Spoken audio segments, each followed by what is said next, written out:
Why do we still work 9 to 5 in a world that doesn't need it? Imagine this. You wake up at 6 a.m., rush to get ready, sit in traffic for an hour, spend the next 8 hours at a desk, only to come home tired, eat, sleep, and repeat. Now pause. Who told us this is what life should look like? We didn't choose it, we inherited it. But very few ever stop to ask, where did this system come from?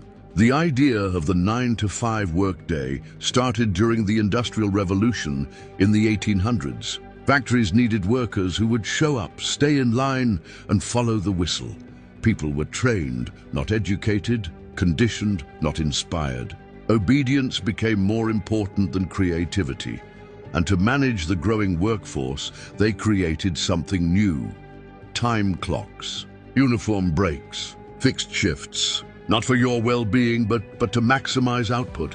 This system was passed down generation to generation.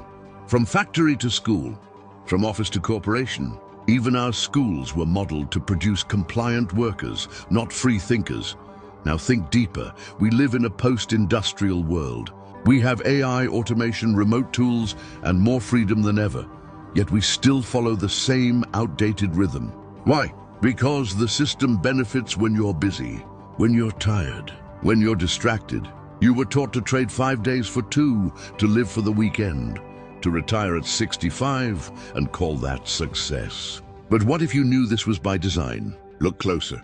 Studies show humans don't perform best in 8-hour blocks. We function in natural 90-minute ultradian cycles, meaning bursts of energy and rest throughout the day. But the system doesn't allow that. Because it was never about your rhythm. It was about profit.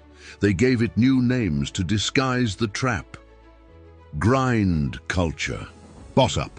Rise and grind. But slavery with a new label is still slavery. The chains just look different now. They don't bind your wrists, they bind your time. And if they own your time, they own your mind.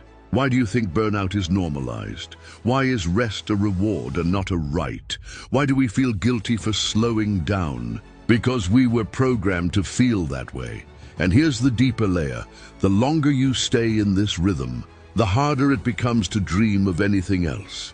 You stop imagining, you stop questioning, you just survive. But survival is not living. So ask yourself, what would life look like if you designed your own schedule?